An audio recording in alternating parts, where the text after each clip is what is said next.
नमस्कार दोस्तों। अब हम लोग गिट लर्निंग ट्यूटोरियल सीरीज शुरू करने वाले हैं। ये गिट क्या है? गिट एक डिस्ट्रीब्यूटेड वर्जन कंट्रोल सॉफ्टवेयर है। ओके। दुनिया भर के सॉफ्टवेयर डेवलपर्स इस गिट नाम के वर्जन कंट्रोल सिस्टम को यूज करते हैं। अब इसे क्यों यूज करते हैं, एक एग्जांपल के साथ समझते हैं। ओके, कि कौन सी तकलीफें आती हैं एक सॉफ्टवेयर डेवलप करते समय, और ये गिट सिस्टम जो है उसे सॉल्व करने में कैसे मदद करता है।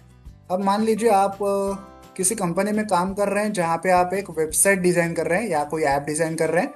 अब वेबसाइट जो है वो बन चुकी है, स्टेबल है, उसका कोड पूरा आपने उसको लाइव भी कर दिया है, दुनिया भर के लोग उसे यूज कर रहे हैं। अभी तक आपका जो कोड बना हुआ है वो एकदम स्टेबल है, वो एकदम सही से चल रहा है।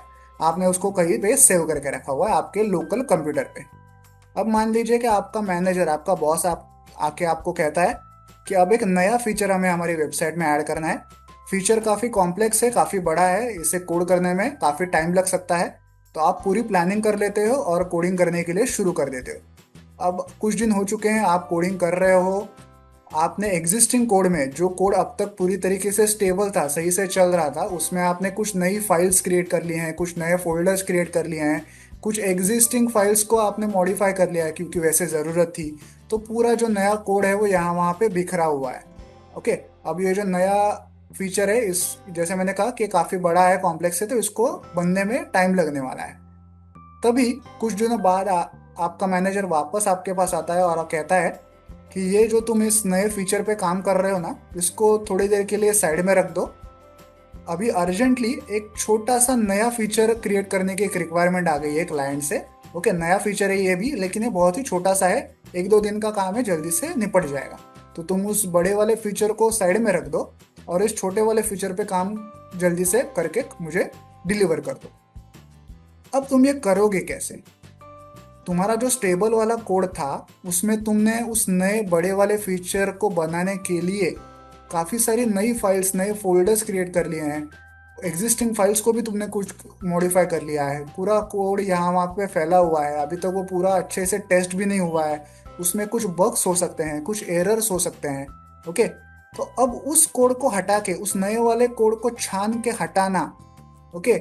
और फिर से वो जो अपना स्टेबल वाला वर्जन था उसको वापस ले आना, और उस स्टेबल वाले वर्जन के अंदर ये जो नया छोटा वाला फीचर है उसको इम्प्लीमेंट करना, ये कितना डिफिकल्ट काम है सोचो।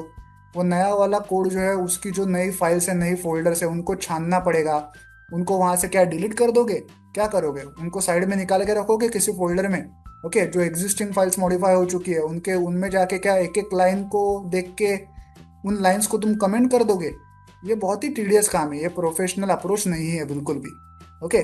तो बेटर वे क्या होता कि अगर तुम्हारे पास तुम्हारे कोड के अलग अलग वर्जन्स मौजूद होते हैं, जैसे कि जहाँ जहाँ तक तुम्हारा कोड स्टेबल था तो एक स्टेबल वर्जन अलग से होता। जब तुमने नया काम शुरू किया तो नए काम, जो बड़ा काम था, बड़े फीचर वाला, उसका एक अलग से वर्जन होता। ओके। एक छोटे वर्जन का जो तुम काम करने वाले हो उसका एक वर्जन कोड का अलग होता। मान लो कल कल को तुम्हारा बॉस आ गया जल्दी से और कहा कि जो स्टेबल वाला हमारा कोड था, जो वेबसाइट अभी लाइव है हमारी फिलहाल, हमें तो लग रहा था कि वो स्टेबल है, लेकिन उसमें अब कुछ एरर आ चुका है, लोग लॉग इन ही नहीं कर पा रहे वेबसाइट पे। तो तुम जल्दी से उसको एरर को फाइंड आउट करो और उसे सॉल्व करो। तो अब वो कैसे करोगे? तुम्हारा नया बड़ा वाला फीचर है, उसका कोड यहाँ वहाँ पे बिखरा हुआ है। तुम छोटे वाले कोड को भी, छोटे वाले फीचर को भी तुम अब स्टार्ट कर चुके हो, उसका भी कोड यहाँ वहाँ पे बिखरा हुआ है। उन सबको हटा के वो जो स्टेबल वाला वर्जन था उसको कैसे वापस लाओगे, और उसमें वो जो एरर था उसको स्पेसिफिकली कैसे ढूंढोगे? ओके। ये पूरी खिचड़ी हुई पड़ी है तुम्हारे कोड में। ओके, वाट लगी हुई पड़ी है पूरी कोड की। तो अच्छा क्या होता कि तुम्हारे कोड के अगर अलग अलग वर्जन्स बने हुए होते तुम्हारे पास, तो तुम एक पर्टिकुलर वर्जन को निकाल लेते, उस एरर को सॉल्व कर लेते। अगर बॉस ने कहा कि बड़े वाले फीचर को साइड में कर दो, तो सर कर दो, तो बड़े वाले फीचर का अलग से वर्जन है, उस वर्जन को साइड में कर देते, और जो स्टेबल वाला वर्जन है उसको लेके आते, उसमें वो नया वाला छोटा सा फीचर ऐड कर देते। तो ऐसे अगर अलग अलग वर्जन्स तुम्हारे पास होते तुम्हारे कोड के, तो तुम्हें काम करने में बहुत ही आसानी होती। तो ये जो वर्जन्स क्रिएट करने का, वर्जन्स को कंट्रोल करने का ये जो काम है, यही ये गिट की सिस्टम करती है। इसलिए इसको कहा गया है डिस्ट्रीब्यूटेड वर्जन कंट्रोल सिस्टम। एक तो ये वर्जन को कंट्रोल करने का काम करता है, दूसरा कि ये डिस्ट्रीब्यूटेड है। इसका क्या मतलब है? अब ये जो तुम वेबसाइट पे काम कर रहे हो, तुम अकेले तो करोगे नहीं। किसी कंपनी में अगर तुम काम कर रहे हो तो एक पूरी की पूरी टीम होती है वेबसाइट पे काम करने वाली। तो हो सकता है कि तुम्हारे साथ साथ तुम्हारे कलीग्स भी, जो कि हो सकता है 2 4 10 15 कितने भी हो, सब मिलके उस वेबसाइट पे काम कर रहे हो। सब सब लोग अपना अपना अलग अलग डिफरेंट काम कर रहे हैं। ओके, तुम फीचर नंबर 1 पे काम कर रहे हो, तुम्हारा दोस्त फीचर नंबर 2 पे काम कर रहा है। ओके, लेकिन तुम्हारे कंप्यूटर पे तो फीचर नंबर 1 का ही कोड है, उसके कंप्यूटर पे तो फीचर नंबर 2 का ही कोड है। तो ऐसा कोई एक प्लेस होना चाहिए, ऐसा कोई एक सिस्टम होना चाहिए जहाँ पे सबका कोड कंबाइन करके एक कॉमन कोड मौजूद हो। ओके, जो कोड डिस्ट्रीब्यूटेड हो सबके तरफ। ओके, मतलब मेरा जो फीचर 1 का कोड है वो उसको मिल जाए, मेरे दोस्त को उसका जो फीचर 2 वाला कोड है वो मुझे मिल जाए, ऐसा हम लोग डिस्ट्रीब्यूट कर पाए अपना अपना कोड। ओके, तो और सबका कंबाइन कोड मिला के भी एक कॉमन कोड कहीं पे मौजूद हो, ये कोड का डिस्ट्रीब्यूशन करने का काम भी हम लोग गिट के थ्रू कर सकते हैं। ओके, तो ये है गिट का काम, एक तो वर्जन्स को कंट्रोल करना, अलग अलग वर्जन्स को कंट्रोल करना, और कोड को डिस्ट्रीब्यूटेड रखना एक से ज्यादा लोगों के बीच में। ओके, तो अब हम लोग इस पूरे सीरीज में क्या क्या करने वाले हैं, इस वीडियो में तो हम लोग स्पेसिफिकली ये जो गिट हमें यूज करना है, इसके लिए हमें कौन कौन से सॉफ्टवेयर इंस्टॉल करने हैं, ये इस वीडियो में सीखने वाले हैं। गिट का इंट्रोडक्शन तो मैंने आपको बता दिया कि ये क्यों यूज होता है, इससे रिलेटेड सॉफ्टवेयर कौन से यूज करने हैं ये मैं आपको बताने वाला हूँ इस वीडियो में। अगले वीडियो से हम लोग क्या करने वाले हैं, हम लोग एक छोटा सा प्रोजेक्ट क्रिएट करने वाले हैं, एकदम ही बेसिक प्रोजेक्ट होगा। और उसमें ये जो वर्जन कंट्रोल सिस्टम है इसको कैसे इंप्लीमेंट करना है, ओके, इसको डिस्ट्रीब्यूटेड कैसे रखना है, ये सारी चीजें हम लोग सीखने वाले हैं। ओके, अब आगे शुरू करते हैं कि कौन कौन से सॉफ्टवेयर हमें हमारे कंप्यूटर पे इंस्टॉल करने हैं सो दैट हम लोग इस गिट को यूज कर पाए। सबसे पहले हमें गिट को हमारे लैपटॉप पे, हमारे कंप्यूटर पे इंस्टॉल करना है। तो कैसे करेंगे, आपको गूगल पे जाना है और यहाँ पे गिट टाइप करना है। फिर ये ऐसी वेबसाइट दिखेगी आपको, https://git.scm.com, इसको क्लिक करना है। ऐसा एक पेज ओपन हो जाएगा। मैं फिलहाल विंडोज पे हूँ तो यहाँ पे डाउनलोड फॉर विंडोज लिखा हुआ है, मैं इसको क्लिक करूंगा तो इससे रिलेटेड एक exe फाइल जो है वो डाउनलोड हो जाएगी। देखिए ऐसा एक पेज आया, तो यहाँ पे आपको git for Windows x64 setup, इसको क्लिक करना है।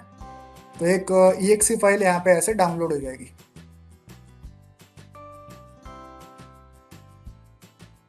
देखिए ऐसे एक exe फाइल डाउनलोड हो गई। इसको आपको या तो आप फोल्डर में जाइए, डाउनलोड फोल्डर में, और वहां पे जाके इसको डबल क्लिक कीजिए या यहीं पे डबल क्लिक कर लीजिए। ओके, अब क्या हो गया, मेरे लैपटॉप पे ये पहले से इंस्टॉल्ड है, तो वो जो इंस्टॉलेशन की सारी प्रोसेस है वो फिर से रिपीट नहीं होंगी यहाँ पे। तो मैं क्या करूँगा, मैं जब इस वीडियो को इंग्लिश चैनल के लिए, मेरे दूसरे चैनल के लिए रिकॉर्ड कर रहा था, तब मैंने गिट को फ्रेशली इंस्टॉल किया था मेरे लैपटॉप पे। तब मैंने वो सारी प्रोसेस जो है वो फॉलो की थी और मैंने उसको रिकॉर्ड भी कर लिया था। ओके, तो वो जो रिकॉर्डेड वीडियो है वो अभी मैं आपको दिखा देता हूँ, उसमें कौन कौन से स्टेप्स है वो मैं आपको समझा देता हूँ। या फिर से वो दोबारा स्टेप्स जो है वो फॉलो नहीं करेगा क्योंकि अब मेरे लैपटॉप पे पहले से इंस्टॉल्ड है। ओके, तो देखिए यहाँ से वो प्रोसेस मैं आपको दिखा देता हूँ। ये रिकॉर्डेड वीडियो है, मैंने उस गिट के exe फाइल को डाउनलोड कर लिया था अपने डाउनलोड फोल्डर में। फिर इसको आपको डबल क्लिक करना है, तो ऐसी एक विंडो आपके सामने ओपन हो जाएगी ऐसी। अब अपने अपने को इंस्टॉलेशन प्रोसेस आगे बढ़ाना है, तो आप हमें नेक्स्ट बटन पे क्लिक करना है। ऐसी ही 5 7 या 10 विंडोज आपको दिखाई देंगी, बहुत ही लंबा प्रोसेस है इंस्टॉलेशन का। आपको जितने भी यहाँ पे ऑप्शंस दिखेंगे ना, आगे के कुछ विंडोज में आपको ये ऑप्शंस पूछेगा कि ये चाहिए कि वो चाहिए। जितने भी ऑप्शंस आपको डिफॉल्ट दिखे उनको डिफॉल्ट ही छोड़ दो, कुछ भी आपको स्पेसिफिकली सिलेक्ट करने की जरूरत नहीं है। आपको बस नेक्स्ट नेक्स्ट बटन पे क्लिक करते जाना है, ठीक है। या फिर जितने भी ऑप्शंस मेरे इस वीडियो में आपको सिलेक्टेड दिखे, मेक श्योर कि आपके इंस्टॉलेशन प्रोसेस में भी वही ऑप्शंस आप सिलेक्टेड रखें, ठीक है। ये ऐसी विंडो देखेगी, यहाँ पे आपको नेक्स्ट क्लिक करना है। फिर ये विंडो देख रखेगी, यहाँ पे भी ये सारे जो डिफॉल्ट ऑप्शन है इनको वैसे ही छोड़ दीजिए, नेक्स्ट बटन पे क्लिक कर लीजिए। या फिर अगर यही ऑप्शंस आपके यहाँ पे क्लिक नहीं है पहले से, तो मेरे यहाँ पे जो जो क्लिक दिख रहा है वो आपके यहाँ पे भी क्लिक कर दीजिए। फिर ये विंडो आएगी, छोड़ दीजिए, नेक्स्ट क्लिक कीजिए। फिर ये विंडो आएगी, जो ऑप्शन दिख रहा है वो सिलेक्टेड होना चाहिए, नेक्स्ट क्लिक कीजिए।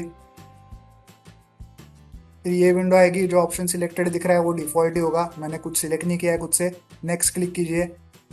यहाँ पे ये ऑप्शन सिलेक्टेड है, नेक्स्ट क्लिक कीजिए, नेक्स्ट कीजिए, नेक्स्ट, नेक्स्ट, नेक्स्ट, और एंड में जाके यहाँ पे इंस्टॉलेशन वाला ये स्क्रीन आएगा। देखिए 5 से 7 या 10 स्क्रीन ऐसी आ गई हमारे पास। जहाँ पे हमें सिर्फ डिफॉल्ट ऑप्शंस को वैसे ही रखना है और नेक्स्ट बटन पे क्लिक करना है। एंड में जाके इंस्टॉल वाला बटन आएगा, इस पे आपको क्लिक करना है। तो गिट जो है वो आपके कंप्यूटर पे ऐसे इंस्टॉल हो जाएगा। एंड में फिनिश वाला ये स्क्रीन आएगा, आपको फिनिश पे क्लिक करना है। ये करने के बाद एक बार आपका क्रोम ब्राउजर जो है वो ओपन हो जाएगा, जहाँ पे वो आपको कहेगा कि गिट जो है वो इंस्टॉल हो चुका है, ब्राउजर को आप क्लोज कर दीजिए। तो गिट जो है वो आपके कंप्यूटर पे इंस्टॉल हो चुका है। अब हम लोग वेरीफाई कैसे करें कि ये इंस्टॉल सही से हो चुका है कि नहीं, इसलिए आपको करना ये है, आपको कमांड प्रॉम्प्ट ओपन करना है। तो यहाँ पे सर्च बॉक्स में जाइए और कमांड प्रॉम्प्ट को ओपन कर लीजिए। देखिए यहाँ पे मैं CMD टाइप करूंगा, CMD से कमांड प्रॉम्प्ट ओपन होगा। ठीक है, ऐसे कमांड प्रॉम्प्ट ओपन हो जाएगा। यहाँ पे आपको टाइप करना है गिट, 2 बार डैश टाइप करना है, डैश डैश वर्जन ऐसे टाइप करना है और एंटर करना है। तो देखिए यहाँ पे गिट वर्जन और जो भी उसका वर्जन आपने इंस्टॉल किया है वो यहाँ पे आपको लिखा हुआ दिखाई देगा। अगर ये ऐसा लिखा हुआ दिखाई दे रहा है, इसका मतलब आपके लैपटॉप पे, आपके कंप्यूटर पे गिट जो है वो सही से इंस्टॉल हो चुका है। अब नेक्स्ट चीज हमें ये करनी है कि इस गिट के सिस्टम में हमें हमारा एक यूजर नेम और हमारा एक ईमेल आईडी ये कॉन्फ़िगर करना है। तो उसके लिए कमांड हमें लिखनी पड़ेगी। तो वो कमांड क्या है वो मैं आपको दिखा देता हूँ अभी। देखिए सबसे पहले हम लोग यूजर नेम को कॉन्फ़िगर करने वाले हैं, तो उसके लिए आपको ये वाली कमांड लिखनी है। देखिए गिट कॉन्फ़िग, 2 बार डैश लिखना है, dash dash global user dot name. उसके बाद डबल कोट्स के अंदर जो भी आपका यूजर नेम है वो आपको लिखना है। जैसे कि मेरा अगर यूजर नेम IT वाला है तो मैं डबल कोट्स के अंदर IT वाला ऐसे लिखूंगा और फिर मैं एंटर कर दूंगा। अब क्योंकि मेरा यूजर नेम पहले से सेट किया हुआ है तो अब मैं आप फिलहाल एंटर नहीं करने वाला। आपको बस ये लाइन लिखते, ऐसी लाइन लिखनी है, आपका जो भी यूजर नेम है वो यहाँ पे लिखना है डबल कोट्स के बीच में और फिर एंटर कर देना है। उसके बाद आपका यूजर नेम जो है वो सेट हो जाएगा। अब हम लोग वेरीफाई कैसे करें कि भाई यूजर नेम सही से सेट हुआ है कि नहीं, उसके लिए भी एक कमांड है, वो कमांड है ऐसी। देखिए ये है वो command, git config dash dash global dash dash list. ये आपको टाइप करना है, यहाँ पे बीच में स्पेस है, डैश डैश लिस्ट ये टाइप करना है, फिर एंटर कर देना है। तो आपके गिट में जो भी कॉन्फ़िगरेशन है वो आपको यहाँ पे ऐसे दिख जाएगा। देखिए यहाँ पे मेरा यूजर डॉट नेम जो है वो IT वाला है, ये मैंने पहले से सेट किया हुआ था, वो मुझे यहाँ पे दिखाई दे रहा है। वैसे ही मैंने ईमेल भी सेट किया हुआ है मेरा, वो ईमेल आईडी भी मुझे यहाँ पे दिखाई दे रहा है। अब हमारा यूजर नेम तो हमने कॉन्फ़िगर कर लिया, ईमेल कैसे कॉन्फ़िगर करना है वो दिखा देता हूँ। उसके लिए आपको ये वाली कमांड टाइप करनी है। देखिए ईमेल कॉन्फ़िगर करने के लिए आपको ये कमांड टाइप करनी है, git config dash dash global user dot email, और यहाँ पे डबल कोट्स के अंदर अपना जो भी यूज अपना ईमेल आईडी होगा वो पूरा का पूरा ऐसे टाइप करना है आपको। देखिए वो .IT डॉट वाला ये मेरा ईमेल आईडी है, @gmail.com, ये पूरा मेरा ईमेल आईडी है। वो पूरा आपको ऐसे आपका ईमेल आईडी यहाँ पे एंटर करना है डबल कोट्स के बीच में और फिर एंटर कर देना है। एंटर करने के बाद आपका ईमेल आईडी सेटअप हो जाएगा। अब वो सेटअप हुआ है कि नहीं सही से, ये कैसे हम लोग वेरीफाई करेंगे। वो जो पहला कमांड हमने यूज़ किया था ये वाला, git config dash dash global dash dash list, ये टाइप करके आप एंटर कर दीजिए। तो आपको यहाँ पे user dot email is equal to जो भी आपका ईमेल आईडी होगा वो आपको यहाँ पे दिखाई दे देगा। तो आपने यहाँ पे आपका ईमेल आईडी और आपका यूजर नेम गिट के अंदर कॉन्फ़िगर कर लिया है। तो हमारा गिट जो है वो सेटअप हो चुका है। अब सेकंड स्टेप आता है गिट हब। ओके, अब गिट हब क्या है, आपको जाना है गूगल पे और यहाँ पे आपको टाइप करना है GitHub. GitHub type करना है और ये जो पहली वेबसाइट दिखेगी https://github.com, यहाँ पे जाना है और इस वेबसाइट के ऊपर आपको आपका अकाउंट क्रिएट कर लेना है। अब ये वेबसाइट क्या है, ये क्यों यूज होती है, देखिए आप जिस वेबसाइट पे काम करते, जो मैंने पहले एग्जांपल बताया था कि आप एक वेबसाइट पे काम कर रहे हो, अब उस वेबसाइट का कोड आप अपने लोकल कंप्यूटर पे थोड़ी ना रखोगे हमेशा के लिए। कल को मान लीजिए आपका लैपटॉप चोरी हो गया या हार्ड डिस्क करप्ट हो गई, तो क्या पूरा का पूरा कोड चला जाएगा। तो नहीं, ऐसा नहीं होना चाहिए। आपका कोड कहीं पे सेफली सेव्ड होना चाहिए क्लाउड के ऊपर। ओके, तो ऐसी एक क्लाउड सर्विस है जिसका नाम है गिट हब। ओके, तो ये तो एक इसका फीचर है कि हमारा कोड किसी क्लाउड पे सेफ रहेगा। दूसरा इसका फीचर है कि ये क्योंकि गिट के साथ अच्छे से काम करता है, तो हमने जैसे पहले कहा कि हमारे कोड के अलग अलग वर्जन्स को हम लोग बना के कहीं पे सेव कर सकते हैं। तो उन अलग अलग वर्जन्स को सेव करने का काम ये गिटअप करता है। हमारे कोड के जितने भी वर्जन्स होंगे वो इस गिटअप पे सेफली सेव कर सकते हैं हम लोग। तीसरा इसका फायदा है कि हम लोग वेबसाइट पे एक से ज़्यादा लोग अगर काम कर रहे हो, मैं और मेरा कलीग मिलके वेबसाइट बना रहे हो, मैं काम कर रहा हूँ फीचर 1 पे, वो काम कर रहा होगा फीचर 2 पे। ओके, तो हमारा दोनों का कंबाइन मिला के एक कॉमन कोड कहीं पे तो सेव होना चाहिए। वो कॉमन कोड सेव करने का काम हम लोग यहाँ पे इस गिटअप पे करेंगे। ओके, मेरा कोड मैं अपलोड कर दूंगा मेरी तरफ से, उसका कोड वो अपलोड करेगा उसकी तरफ से, और एक कॉमन कोड हमारा गिटहब पे सेव्ड होगा। फिर वहां से मैं उस कोड को डाउनलोड कर लूंगा तो मेरे पास एक कॉमन कोड मेरे लैपटॉप पे आ जाएगा।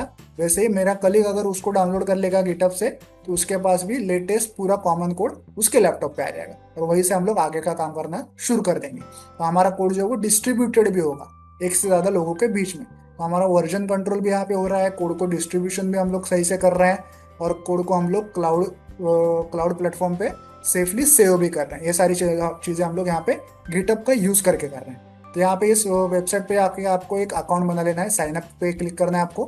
तो एक फॉर्म बताएगा आपको ऐसा साइन अप वाला, ईमेल पासवर्ड यूजर नेम वगैरह चीजें आपको पूछेगा, फिर क्रिएट अकाउंट बटन पे क्लिक करना है। तो आपका अकाउंट गिटहब वेबसाइट पे क्रिएट हो जाएगा। लेकिन बहुत ही इंपॉर्टेंट पॉइंट ये है यहाँ पे कि ये जो ईमेल आईडी है ये वही ईमेल आईडी होना चाहिए जो आपने यहाँ पे गिट को कॉन्फ़िगर करते समय एंटर किया था। ओके, यहाँ का ईमेल आईडी और यहाँ का ईमेल आईडी सेम होना चाहिए, ये बात आप ध्यान में रखिए। तो यहाँ पे आपने अगर जब अकाउंट क्रिएट कर लिया है तो वो अकाउंट कैसे दिखेगा, देखिए मैं दिखा देता हूँ अपना गिटहब वाला अकाउंट। देखिए मैं दिखा देता हूँ अपना गिटहब वाला अकाउंट। ऐसा कुछ डैशबोर्ड आपके सामने आपको दिख सकता है जब आप गिटहब पे जाएंगे तब। यहाँ पे जो प्रोफाइल पिक है आपका, इसको आप क्लिक कीजिए और जाइए प्रोफाइल में, तब जाके ऐसा कुछ डैशबोर्ड आपको दिखाई देगा। अब मैंने कुछ कुछ प्रोजेक्ट्स यहाँ पे अपलोड किए हुए हैं पहले से, तो मुझे ऐसा डैशबोर्ड दिखाई दे रहा है भरा भरा। आपने शायद अभी अकाउंट क्रिएट किया हुआ नया, तो आपको कुछ भी दिखाई शायद नहीं दे रहा होगा यहाँ। ओके, अब इसको कैसे यूज करना है ये सारी चीजें हम लोग आगे देखेंगे। आपको बस इस वेबसाइट पे एक अकाउंट क्रिएट कर लेना है।